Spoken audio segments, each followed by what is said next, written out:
வாழ்க வளமுடன், வாழ்க வையகம். ஹாய், நான் உங்கள் சிங்கப்பெண் சிங்கிள் ஃபேமிலி.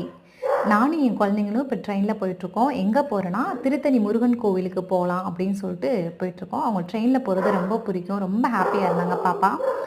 ஸ்நாக்ஸ்லாம் கேட்டதெல்லாம் கொஞ்சம் ஸ்நாக்ஸ்லாம் வந்து வித்துட்டு இருந்தாங்க. ஆவடியில் ட்ரெயின் ஏறி அப்படியே திருத்தணி போனோம். செம்மையாக இருந்தது. இப்போ நம்ம பார்த்துட்ருக்குது திருத்தணி சுப்பிரமணிய சுவாமி திருக்கோவிலோட அந்த ஆர்ச் என்ட்ரன்ஸ் தான். பசங்க வாங்க நடந்து போயிடலான்னா, இல்லைம்மா ஆட்டோவில் போயிடலாம் அப்படின்னு சொல்லிட்டு இருந்தாங்க. அவங்கள அப்படியே ஆட்டோவில் கூப்பிட்டு மேலே வந்துட்டோம். இப்போ நம்ம பார்த்துட்ருக்குது மேலே வந்துட்டோம், முருகன் கோவில் வந்துட்டோம். அறுபடை வீடுகளில் ஒன்றான திருத்தணி சுப்பிரமணிய சுவாமி திருக்கோவில் தான் நம்ம பார்த்துட்ருக்கோம். இந்த கோவிலில் முக்கியமான சிறப்பு என்னன்னா, முருகப்பெருமான் அறுபடை வீடுகளில் 5ஆம் வீடு திருத்தணி.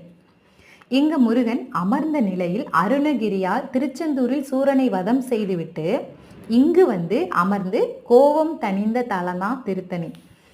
அதோட நாங்கள் வந்து சூரசம்ஹாரம் பார்க்கலாம் அப்படின்னு சொல்லிட்டு கிளம்பி வந்தோம். ஆனால் இங்கே சூரசம்ஹாரம் நிகழ்வு நடக்காது அப்படின்னு சொல்லிட்டு அதுக்கப்புறம் தான் வந்ததுக்கப்புறம் தான் தெரிஞ்சது. ஏன்னா முருகனோட மற்ற தலங்களில் சூரசம்ஹாரம் நடக்கும். ஆனால் வந்து இது வந்து கோபம் தணிந்த தலம், அதனால் திருத்தணியில் வந்து சூரசம்ஹாரம் நடக்காது அப்படின்னாங்க. அப்படியே உள்ளே போயிட்டு லைனில் வந்து என் பையனுக்கு வந்து இந்த மாதிரி லைனில் நிற்கிறது கொஞ்சம் அவனுக்கு பிடிக்காது. வந்து நல்லபடியாக சாமி கும்பிட்டுட்டு திருக்கல்யாணம் இருந்து பார்த்துட்டு பக்கத்தில் பாப்பா வந்து வேல்மாறல் சொல்கிறேன்னா, திருத்தணியில் உதைத்தருளும் ஒருத்தன் எனது உள்ளத்தில் கருத்த மயில் நடக்கு குகன் வேலே அப்படின்னு சொல்லி முடிச்சு அப்படியே நடந்துகிட்டே வந்தோம். அவங்களுக்கு ஒரே கால் வலி.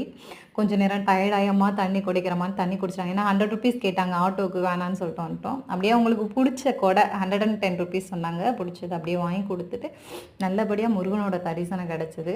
வெற்றிவேல் முருகனுக்கு அரோகரா.